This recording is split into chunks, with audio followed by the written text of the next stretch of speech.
SBC Media. Welcome to the iGaming Daily Podcast, analysing the news from the betting and gaming industry all over the globe, supported by Optimove, the #1 CRM marketing solution for the iGaming market. Welcome to iGaming Daily. I'm your host, James Ross, and today we're diving into one of the industry's most vital and evolving topics, responsible gaming. This episode will be from a panel session straight from this year's SBC Summit Americas, where our guest, Lori Kalani, Chief Responsible Gaming Officer at DraftKings, one of the first roles of its kind in the sector, with a background as a consumer protection lawyer advising major tech companies like Facebook and Uber. Lori brings a rare blend of legal insight and personal experience, having seen firsthand the impact of problem gambling in her own life growing up in Las Vegas. Lori will discuss innovative campaigns like their Sing Along to Kenny Rogers the Gambler, advanced risk detection using AI, and personalized features like My Stat Sheet.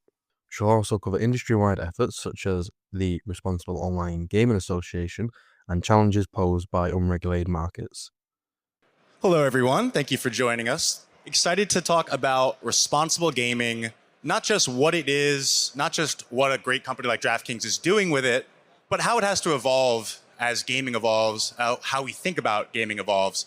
So, Lori, I'd love to get started with just asking you about what went into becoming the first responsible gaming officer at DraftKings, which is, again, one of the first positions across the entire industry that does this kind of thing. Yeah, thanks, Sam. So what really attracted me to the job was the intersection between the player experience, the business integrity, and the consumer protection aspect. I'm a former consumer protection lawyer, so this really spoke volumes to me. Grew up in Las Vegas and had my own experiences around gaming, so it was a perfect fit for me. You're right, it is the first Chief Responsible Gaming Officer role, but what I'm doing is not new to DraftKings. I was brought in to really centralize the position and build and innovate on what they had already built and take it to the next level as this industry and the company itself grows. So what's your vision since you've got there, and what does success look like? Success looks like all of our players interacting with our tools and having that education. So we have a great suite of tools. We have a great responsible gaming center, and I can talk more about those later, but success would really be where everybody understands what responsible gaming is and most importantly, what responsible gaming is not. I think there's a lot of education we still have to do. And before you took this role, you spent a lot of years in regulatory law, working with the state AG practice. When I first heard about this, it seemed like a surprise, a shift to me. Can you tell us why maybe that wasn't the case and how that experience has helped shape what you do as you approach responsible gaming? Sure. So I spent about 20 years in private practice as a lawyer, and I specialized in consumer protection law. I worked with companies to help them develop and implement policies around consumer protection. And if, God forbid, they were investigated or sued by an attorney general, I was the lawyer that defended them. And the goal was always to be preventative and proactive and do the right thing. And before that, I actually started in banking and worked in customer service before I went to law school. So I just have a long history in that customer service, consumer protection, doing what the law requires, working with heavily regulated companies. In private practice, I represented Facebook and Amazon and Uber. And so I really had worked with a lot of new, oftentimes disruptive companies. And I had an appreciation for what the work that you need to do to help regulators understand, to collaborate and say, okay, we all have the same objective here, but how do we get there? We know the business side, the regulator knows what they're trying to achieve. So this was really, and I represented DraftKings. And I knew the business. I'd represented them for about 10 years, and I just kept talking to them about responsible gaming. Again, something very personal to me, as well as, a professional topic that I was, an expert on around consumer protection. So it's not very different at all than what I was doing. But for me, it affords me the opportunity to focus on one topic instead of having 20 clients and 20 topics, which is really a privilege. Could you please tell us a little bit more about that personal connection to gaming? I know you've seen some of the goods, some of the bads, and you have a really unique perspective I'd love for everyone to hear about. Sure. So I grew up in Las Vegas, moved there when I was in 6th grade. And, when you're in 6th grade, you don't know why you're moving. Your parents tell you you're moving. And my parents told me I had sinus problems. And so we had to move to the desert. But it turns out that my dad was a compulsive gambler. And he was moving to Vegas to make that, he used to call it someday. Someday was going to happen. And I did not know that at the time, right? I was a young kid. But after getting there, it was probably a matter of 3.5 years. And, things started to spiral out of control. And my parents got divorced. My mother started gambling. I had an older brother who started gambling. And my whole family was basically disintegrated. They left me in the street at 15. I dropped out of high school. Turned out okay, right? I had a lot of willpower and I was strong and I got myself out of a big mess. But, for years I've thought about it and I've had clients in the gaming space and what I see is a lens where there's really the vast majority of people don't have the horrific problems my father had and that my mother had. And I do know that you can do this for fun and entertainment and that there are a certain number of people, that very seriously need help. But I just thought that I could really play a part in trying to educate and really help people understand that there's a fun and entertaining way to do this. So, it just gave me two perspectives. Thank you for sharing that.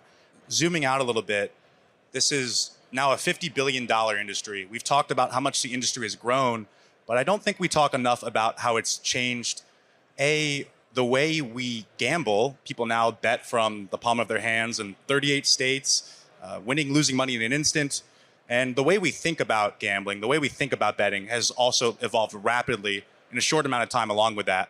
How does responsible gaming have to evolve, not just with this rapid pace of gambling evolution, but to stay ahead, hopefully, and lead?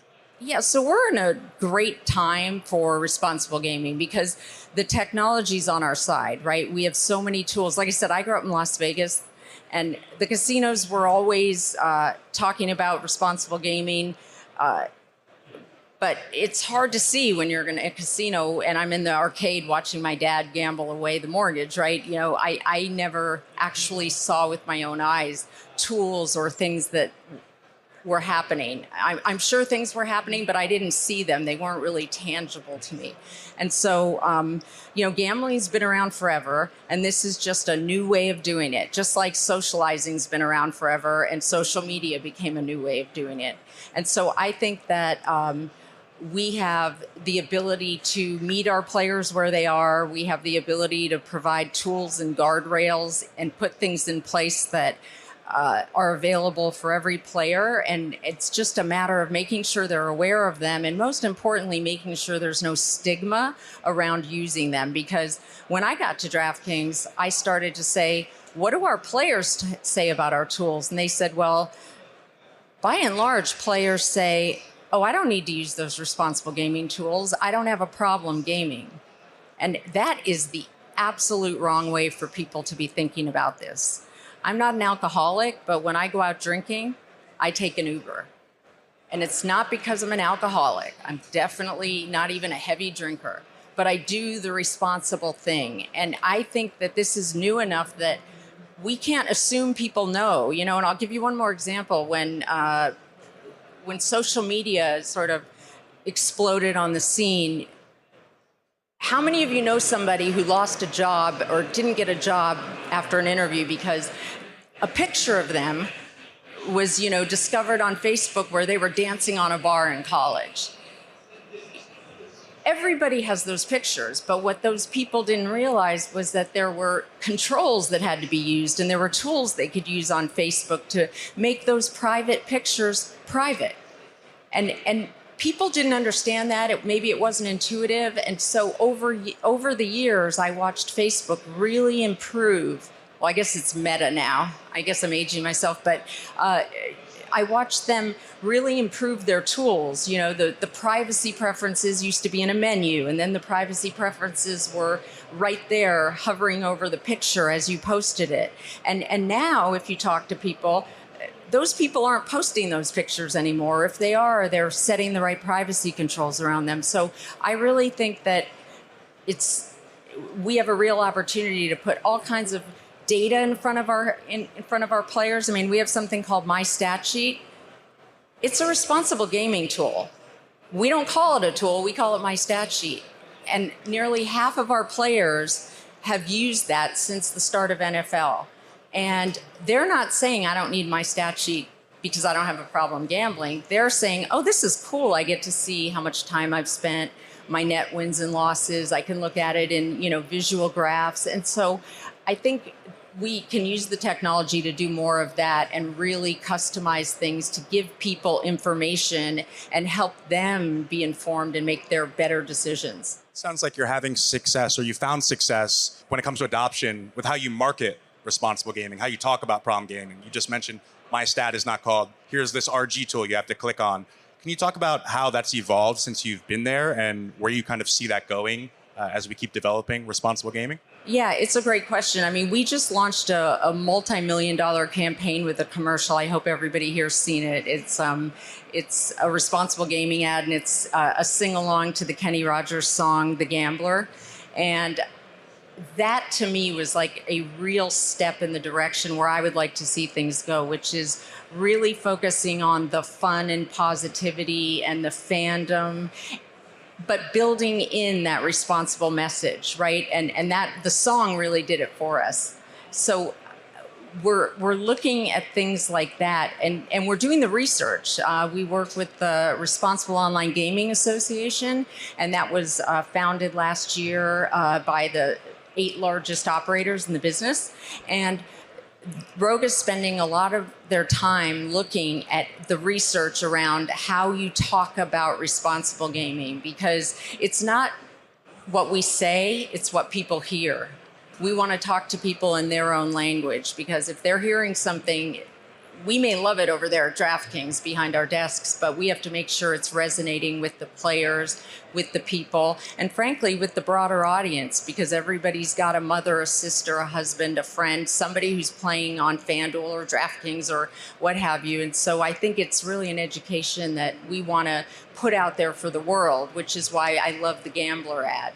You mentioned a few tools, but I want to let everyone know how DraftKings specifically tracks and finds and identifies an at-risk player. How does that process work?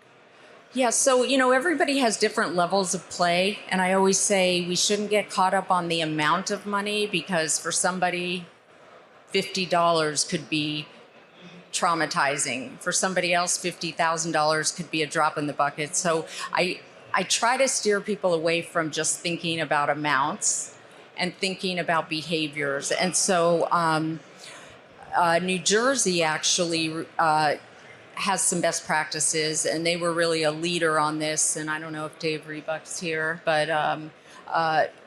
the former director of DGE, really under his direction, put out these best practices, and they require operators to monitor for about 11 different behaviors.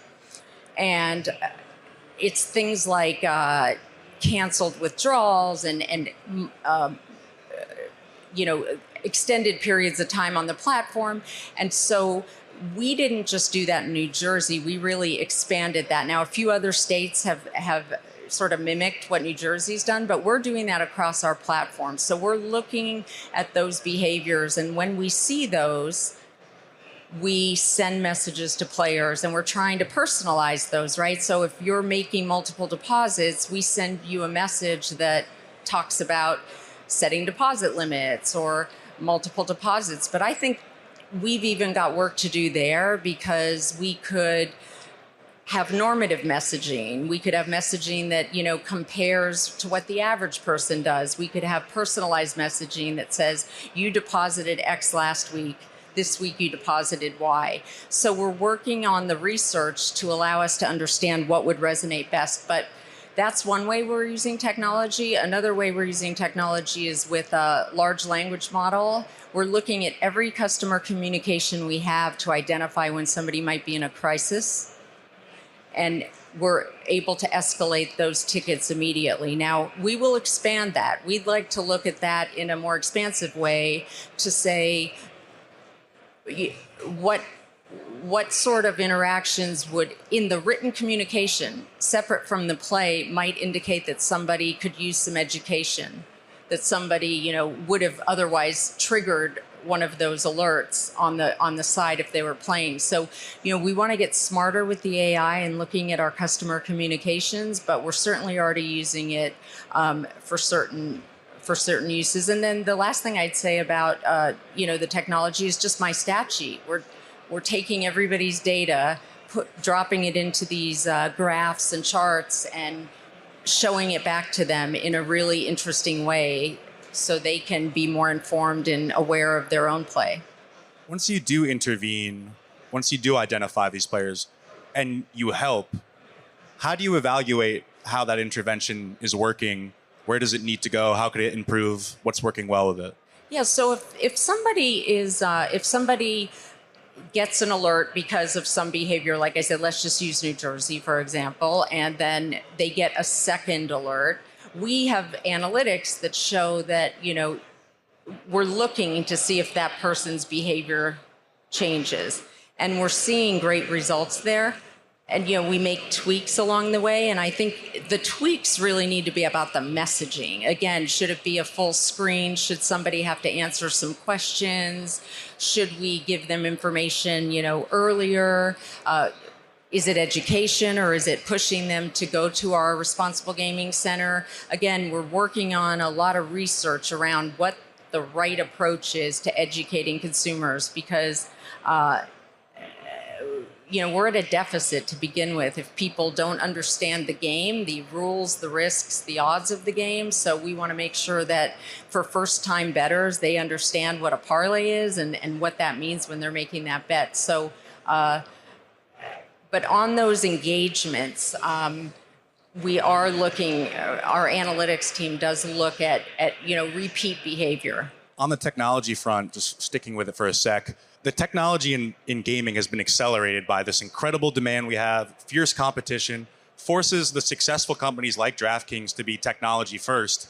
But how has responsible gaming really benefited from that push in technology that's maybe been on the customer and marketing side, but now that's seeping over into your role and what you do?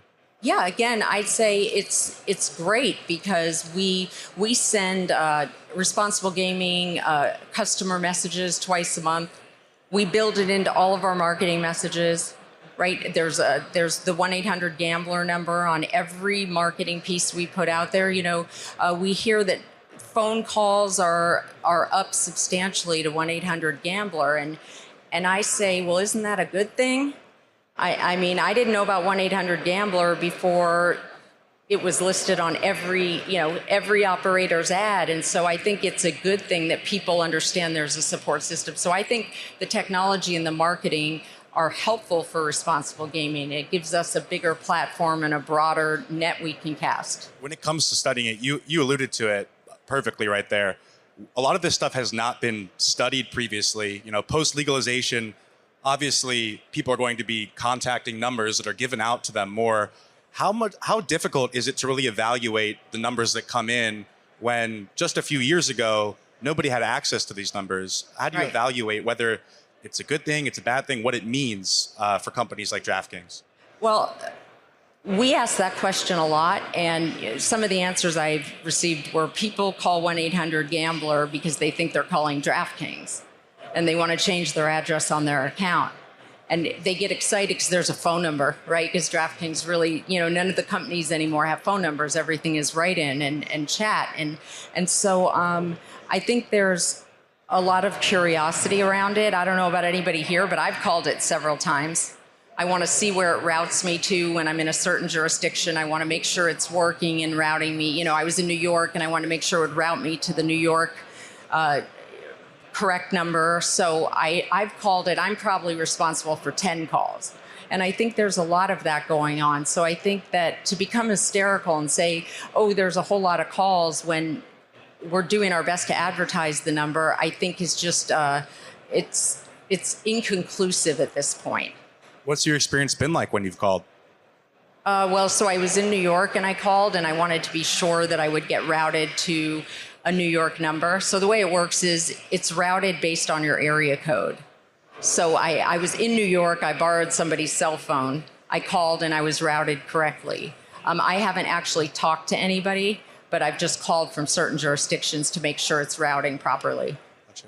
There's a big perception about gambling that companies are successful when their players lose, when perhaps their players become problem gamblers. Can you talk about the difference, you alluded to it earlier, but between a high risk versus high value player for a company, and maybe why that perception is not really the case? Sure. So we are a fun and entertainment company. Yes, it involves gambling. People who are doing it for fun and entertainment have a budget. We would like them to spend their budget with DraftKings. We think we've got a great product and a great experience. We spend a lot of money going out and getting new customers, right? We market, we have promotions. We do not want to lose customers. So we want sustainable people who have a good experience. And I've never met anybody who has a problem who says they had a good experience. And so that is not what we're trying to do. But do we want people to spend money on DraftKings? Yes, of course we do. The same way any other casino around the country wants somebody to spend money, but that's for fun and entertainment.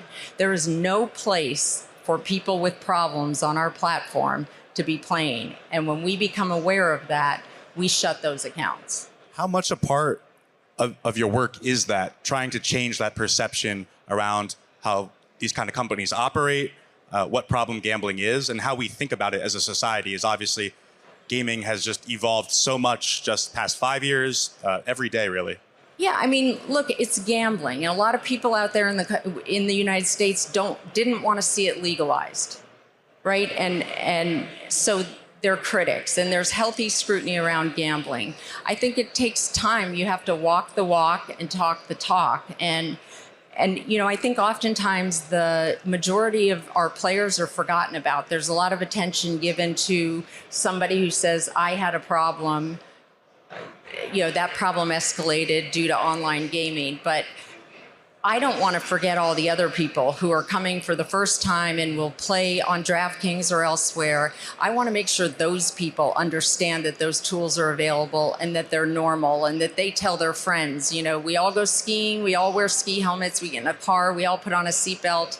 I just think we have to normalize and create a culture where people aren't afraid to say they use it. In fact, it's cool, right? It's just what you do, and I think that will go a long way.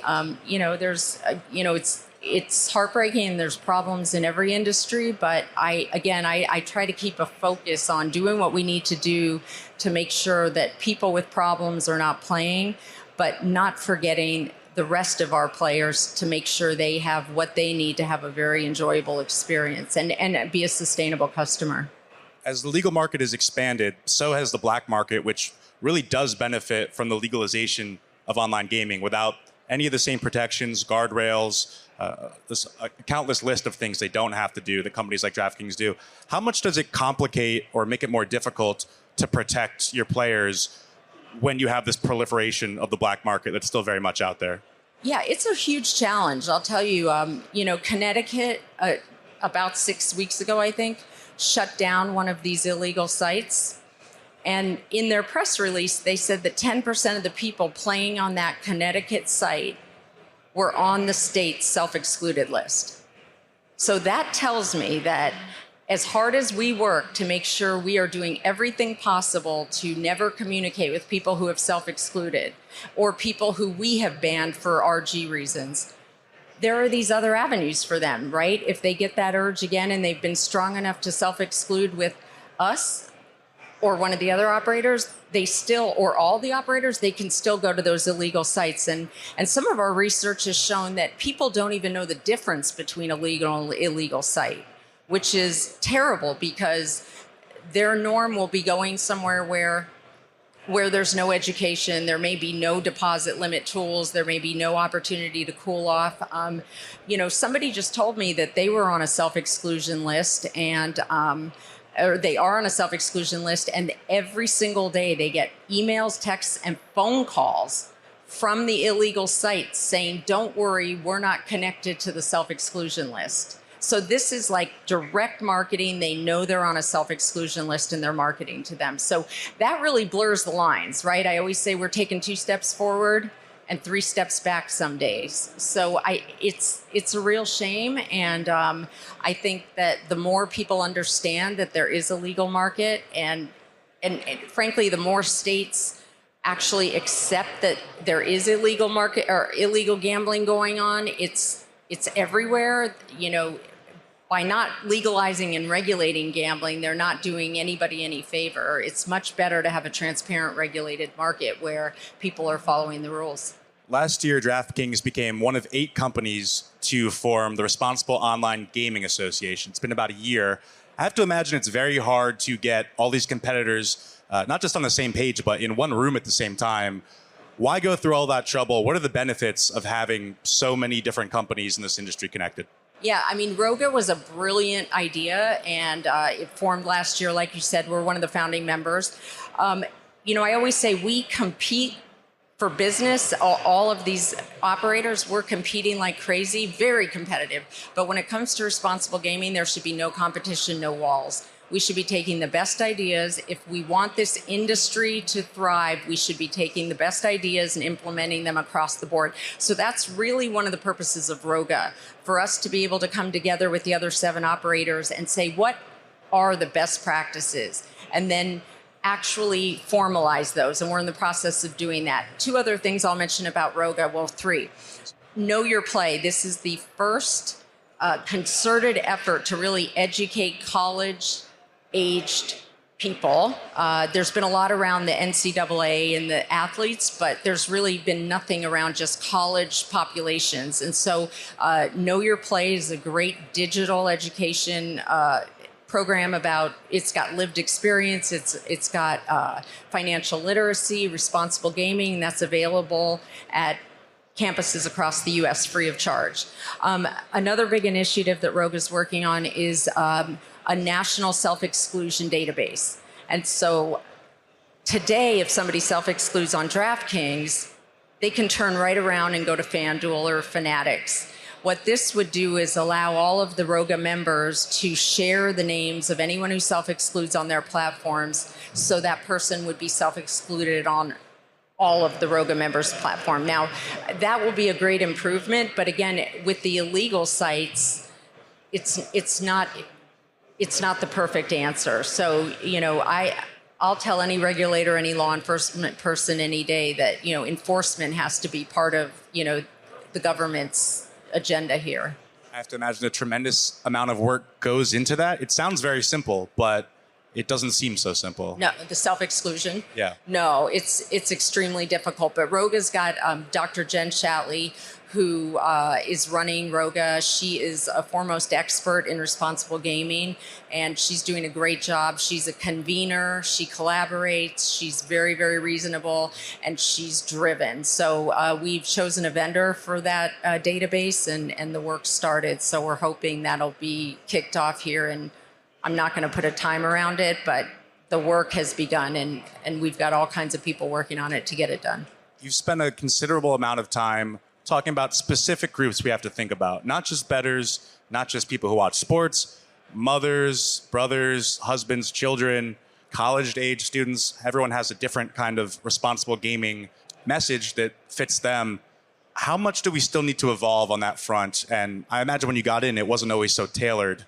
There's probably a lot of work still to go when it comes to all these different kinds of groups who aren't necessarily bettors, but people impacted by it. Sure. The Massachusetts AG's office has a youth sports safety coalition. I'm getting the name wrong, but it's something like that. Youth Sports Safety Coalition, where they are going to go out and educate 12 to 20-year-olds about financial literacy and gambling. I don't know exactly what the curriculum is. I think that's still being built, but I think that's brilliant. Look, it takes a village.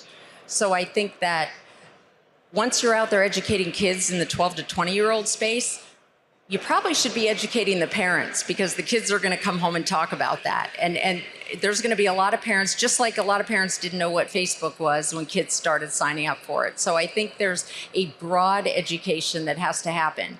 Yes, we are educating our players. We are doing our best to educate the public.